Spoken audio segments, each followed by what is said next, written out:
अस्सलाम वालेकुम व्यूअर्स, मैं हूं समीना पाशा। उम्मीद है आप लोग खैरियत से होंगे। व्यूअर्स, बड़ी इंटरेस्टिंग डेवलपमेंट्स हैं सियासी मंजरनामे पर जो हो रही हैं, आपके सामने रखेंगे और आपको कुछ समझाने की कोशिश करूंगी कि मेरे नज़रिए के मुताबिक किस तरह से तमाम चीज़ों को कंट्रोल किया जाता है। वो कहते हैं ना, जो अरशद मलिक साहब की भी एक वीडियो में उन्होंने बात कही हुई थी कि स्ट्रिंग्स हैं, कैसे कहीं किसी जगह से टाइट किए जाते हैं, किसी जगह पे ढीले किए जाते हैं, फिर किसी दूसरी जगह से टाइट किए जाते हैं और एक तरफ से ढीले किए जाते हैं। तो ये वाला मामला अभी तक हमें होता नजर आता है और स्ट्रिंग्स का जो पीछे एक मरकज और महवर है वो एक वही जगह है। बाकी तमाम आगे जो मुख्तलिफ राग हैं वो आपको सुनाई देते हैं अकॉर्डिंग टू कि कितना ट्विस्ट किया जाए, कितना उसको ढीला किया जाए, कितना उसको टाइट किया जाए। तो आगे जो हमारे बेचारे सियासतदान हैं वो उसी तरीके से राग जो है अपने बदलते रहते हैं। ऐसी ही सूरत हाल इस वक्त नजर क्यों आ रही है, मैं आपके सामने रखती हूँ डिटेल में। जरदारी साहब का इंटरव्यू, राव अनवार का इंटरव्यू, फिर नवाज शरीफ साहब का पुराना बयानिया और फिर उसके बाद अंसार अब्बासी साहब का कॉलम, और ये सब के बीच अहम खबर सुप्रीम कोर्ट से भी कि जहां पर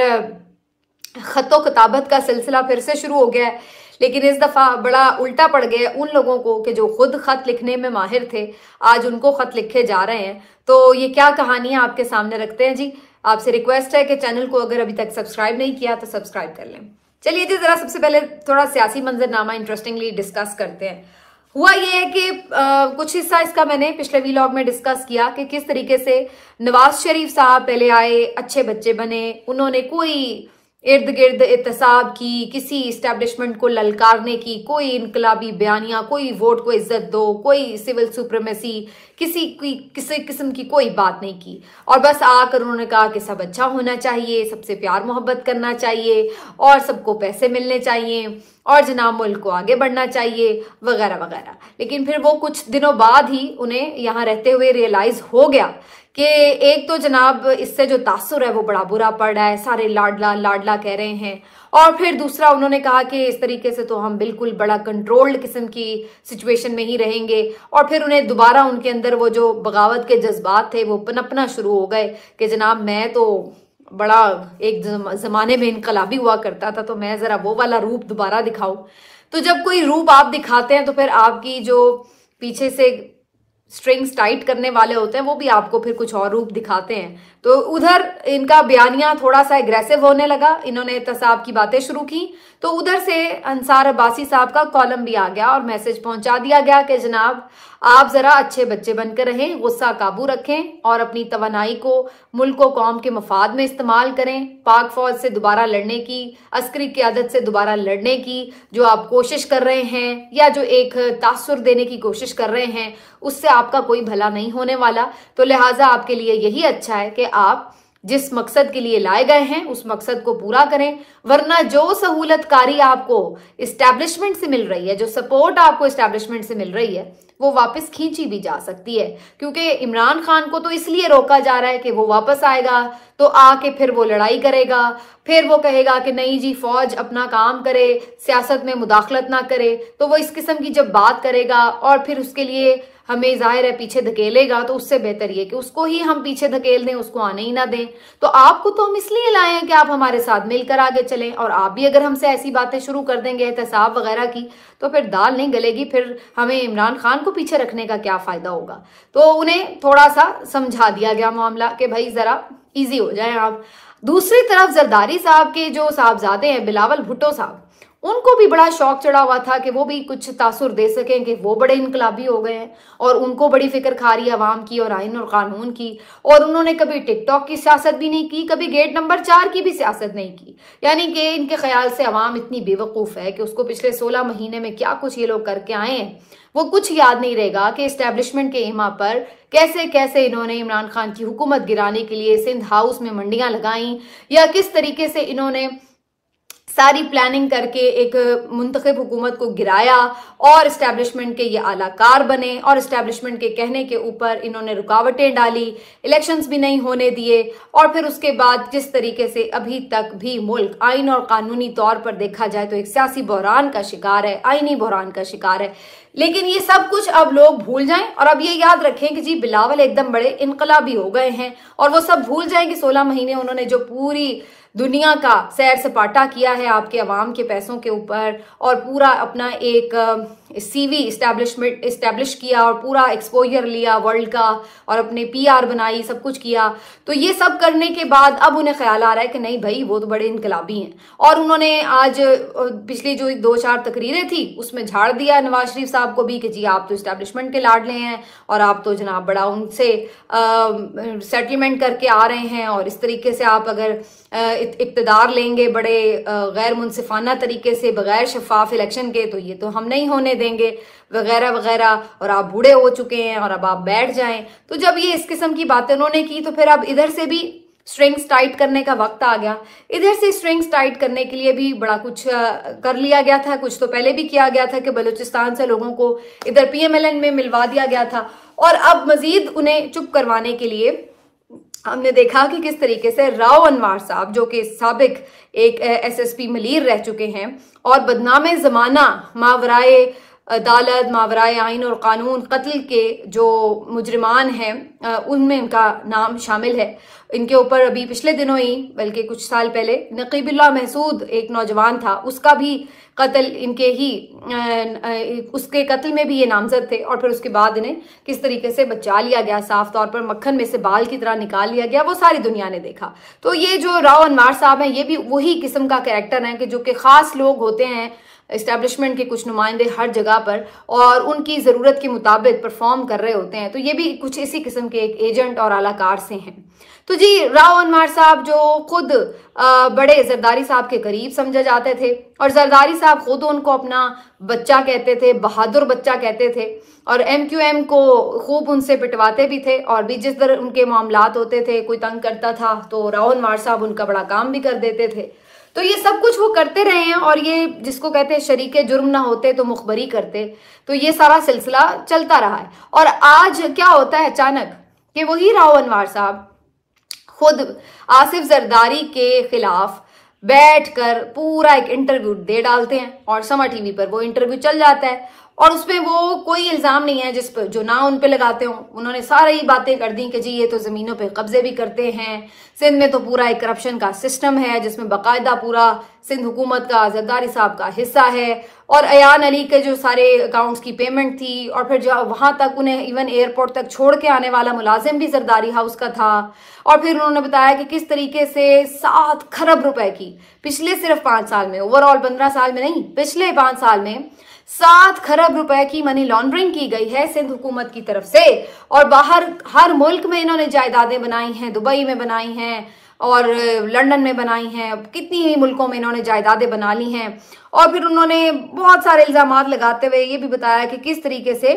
जरदारी साहब जो है वो पूरा सिस्टम कंट्रोल किए हुए हैं। तो अब ये इंटरव्यू आता है, उनके सारे राज वो अफशा करते हैं आके, कुछ पता नहीं कितने सच्चे होंगे कितने झूठे होंगे, लेकिन असल बात यही है कि जिनके सब लोगों की वीकनेसेस इनके हाथ में होती हैं, तो फिर उन्हें बाद में इसी तरीके से ब्लैकमेल कर लिया जाता है। अभी कल ये इंटरव्यू आता है, और आज के दिन हम आके देखते हैं कि जरदारी साहब आसमा शिराजी साहिबा को एक इंटरव्यू देते हैं, और उसमें फिर उनकी गुफ्तगू बड़ी दिलचस्प और मानी खेज है। एक तो ये कि वो वहां पर सारा जो तनकीद का रुख है वो नवाज शरीफ साहब से भूलकर इमरान खान की तरफ कर देते हैं। और मजे की बात यह कि जब आसमा शिराजी साहिबा उन्हें कहती हैं कि बिलावल भुट्टो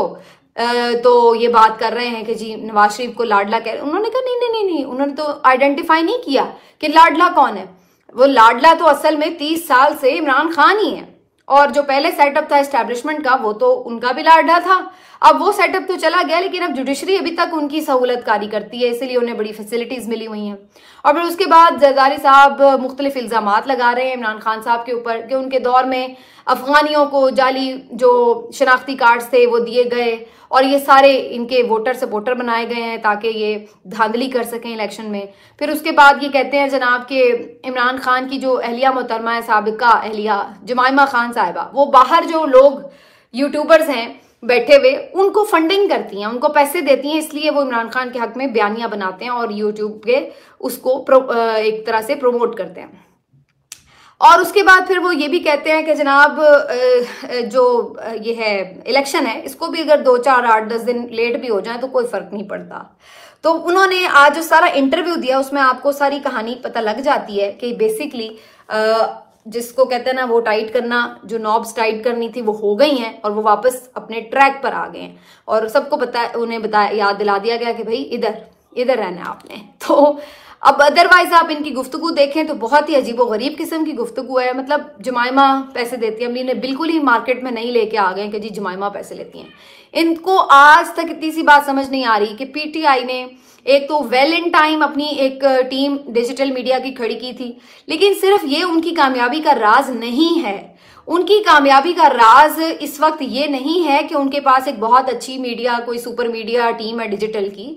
बल्कि इससे अलावा कुछ बात है। यहां पर लोग खुद जुड़े हुए हैं, अपनी मर्जी के साथ जुड़े हुए हैं। आप 8, 10, 15, 20, 100, 200 कितने लोग लाके खड़े कर सकते हैं, लेकिन यहाँ पर सूरत हाल करोड़ों में है, लाखों में है, और ये लोग खुद अपनी मर्जी से रजाकाराना तौर पर जुड़े हुए हैं। और फिर चूंकि इस वक्त एक विक्टिमाइजेशन हो रही है पीटीआई की, और एक उनका बयानिया जो है वो एक हकीकत से करीब तर लगता हुआ लोगों को महसूस होता है, तो इस वजह से लोग उसके साथ मजीद जुड़ जाते हैं। ये सिर्फ ये नहीं है कि कोई ये रॉकेट साइंस उन्होंने पकड़ लिया है, कोई फॉर्मूला है कि डिजिटल मीडिया को कैसे कंट्रोल करना है और उस वजह से वो हो रहा है। लेकिन ये लोग इस बात के ऊपर तुले बैठे हैं कि ये साबित कर दें कि जनाब ये सब कुछ फेक है और इस तरह की कोई चीज एग्जिस्ट नहीं करती। तो फिर आप कन्वेंशंस देख लें ना, आप गली मोहल्लों में जाके जो सर्वे हो रहे हैं वो देख लें। लेकिन अब इनको प्रॉब्लम ये है कि ये इनसे किसी तरह टैकल नहीं हो रहा, तो फिर अजीब व गरीब मार्केट में बयानिए लेके आ जाते हैं कि जी जुमाइमा पैसे दे रही यूट्यूबर्स को, हो रही है वो फनी बातें हैं बिल्कुल। और जहां तक ये बात है कि जी इलेक्शन डिले कर दें ये वो, तो ये भी फिर वही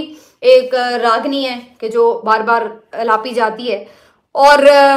अगर आप ये कह रहे हैं कि जी 8-10 दिन और भी हो जाएंगे तो कोई फर्क नहीं, फिर 8-10 दिन बाद कहिएगा और भी 1 महीना लेट हो जाए तो क्या फर्क पड़ता है, फिर उसके बाद भी कहिएगा कि 1 महीना और लेट हो जाए तो फिर भी क्या फर्क पड़ता है। तो कभी जरूरत ही क्या पड़ती है इलेक्शन की, जरूरत ही क्या है, फर्क ही क्या पड़ता है इलेक्शन से। तो ना ही करवाएं आप इलेक्शन, फाड़ी दें आप इलेक्शन का सारा कागज, उसमें से आइन में से निकाल बाहर करें। तो ये एक तमाशा है कि जो हमारे पिछली जनरेशन के सियासतदानों ने किया इस मुल्क के साथ, आइन और कानून के साथ भी और अवाम के साथ भी, और अभी तक इनका पेट नहीं भर रहा है, इनकी बस नहीं हो रही है कि ये तमाशा ये किसी तौर खत्म कर दें। पाँव कब्र में लटक गए हैं, लेकिन आप इनके अभी तक बयानात देख लें कि जिनमें कोई मैच्योरिटी नहीं है, कोई सिंसेरिटी नजर नहीं आती। यही अलमिया है कि हम यहाँ पर इस हाल में पहुंच चुके हैं। तो बहरहाल कहानी अब वही है जो मैंने आपको समझा दी है कि नॉब्स जो हैं वो दोनों तरफ से टाइट किए गए। अब दोनों अच्छे बच्चे बने और सिर्फ इमरान खान पर तनकीद करें, एक ही दुश्मन अपना बनाए रखें, ज्यादा पर फैलाने की जरूरत नहीं है और इस्टेब्लिशमेंट की तरफ तो ज्यादा आने की बिल्कुल ही जरूरत नहीं है।